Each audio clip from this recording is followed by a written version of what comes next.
Hello, good people of YouTube. Sealord here, and today I finally have my hands on the new Japanese battlecruisers, which are really freaking weird. So if you caught the stream last night, you'll see that we played through the tier 8 for most of the stream till the stream ended. And then I continued on with the tier 9, and of course I got to the Bungo.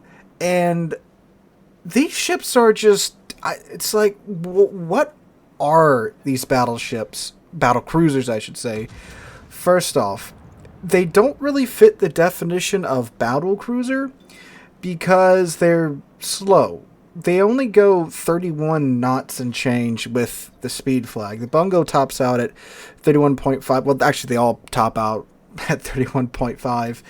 And it's just like, this isn't fast. Which is really weird, because again, they are billed as battle cruisers. Now, the purpose of a battle cruiser is, of course, to chase down cruisers and defeat them with their superior firepower, in theory and in most accepted definitions. And then, of course, you can argue about the Scharnhorst all day. But anyway, that's the general definition for a battle cruiser. And for pretty much every single battle cruiser line or premium ship in this game, the general formula is you have either larger guns for your tier than normal with thinner armor, but you are faster. The battlecruiser tech lines we've had so far, the British and the Germans, definitely follow that formula. The British have very thin armor, but they are quite fast, and they have larger guns. The Germans have pretty thin armor, but they do have some additional plating here and there to take some more hits. But they have average guns for their tier, and then they have, of course, just tons of secondaries all over them. So again, they're trading their survivability for speed and firepower, which is very useful, of course, in the whole playstyle of battle cruisers. You can zip around from one side of the map to the other side of the map very quickly and reposition and respond to changes in the flow of the game with battle cruisers, which makes them, of course, incredibly great and fun to play. It's a nice, change up from the normal battleship role. And then we get the Japanese battle cruisers, which are not fast and have less armor than, of course, a battleship does, and less HP. That's another thing I forgot to mention too.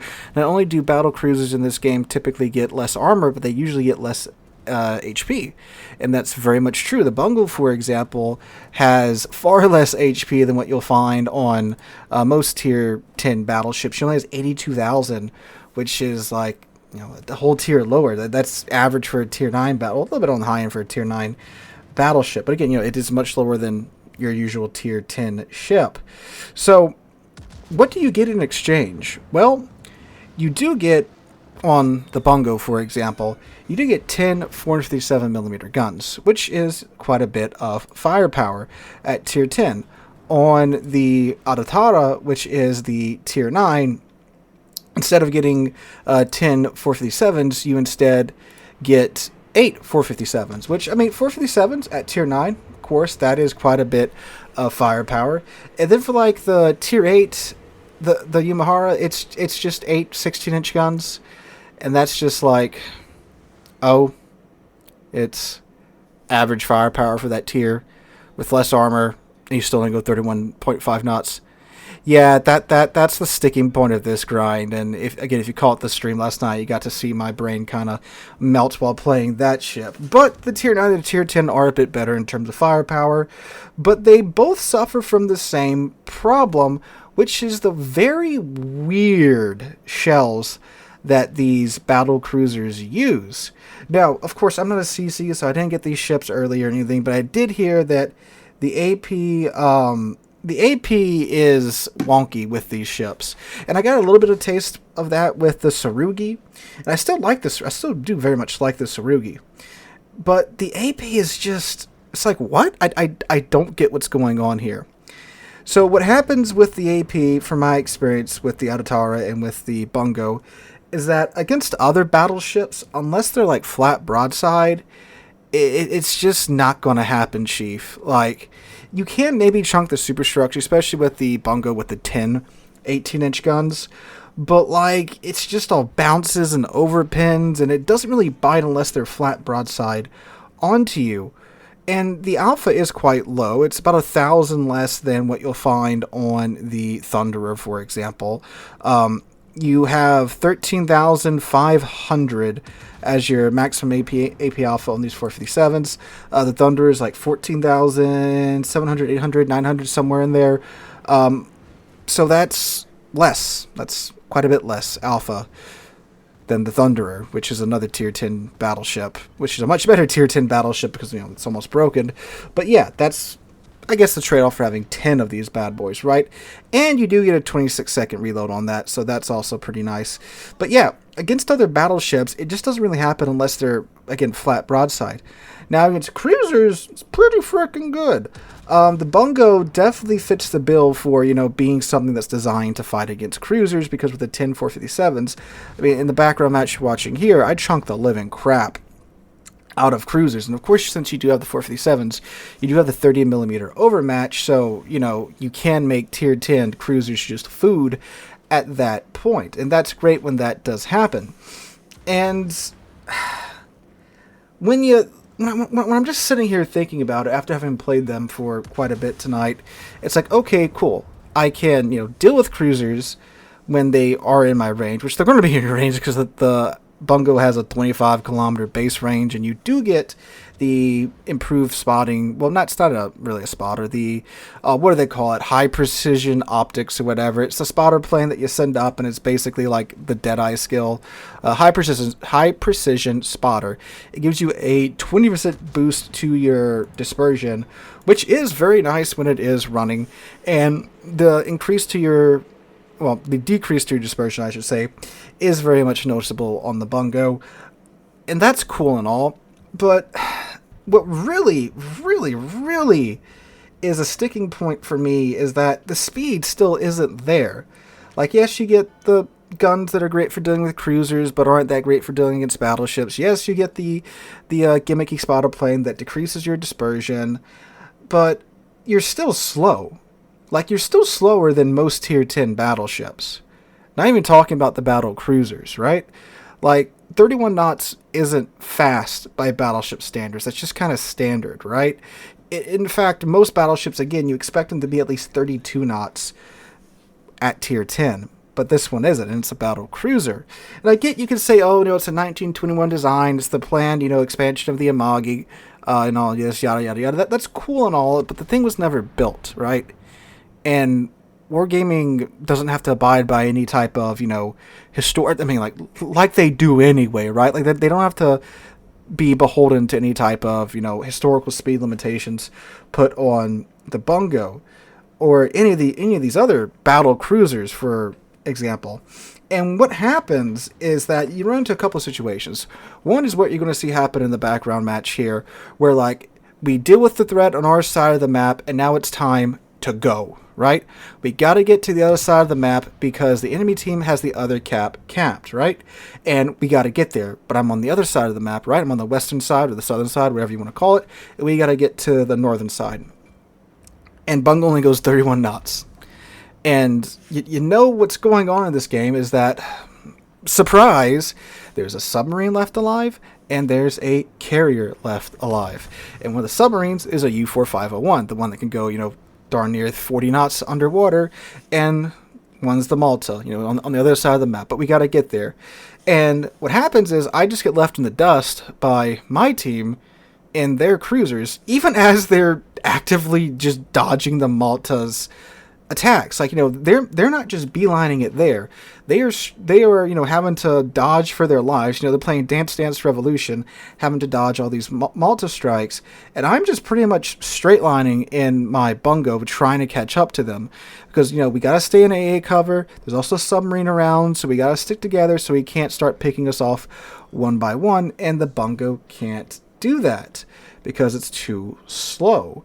So even though the cruisers are maneuvering, I can't catch up to them, or I can't keep up with them. And there is one point when the 4501's torps do show up and I do slam on the brakes and maneuver myself, but that's the only time I really maneuver, and again get left in the dust, where at least most other battleships would have at least been able to kind of keep up a bit better and even get into that cap by the end of the match.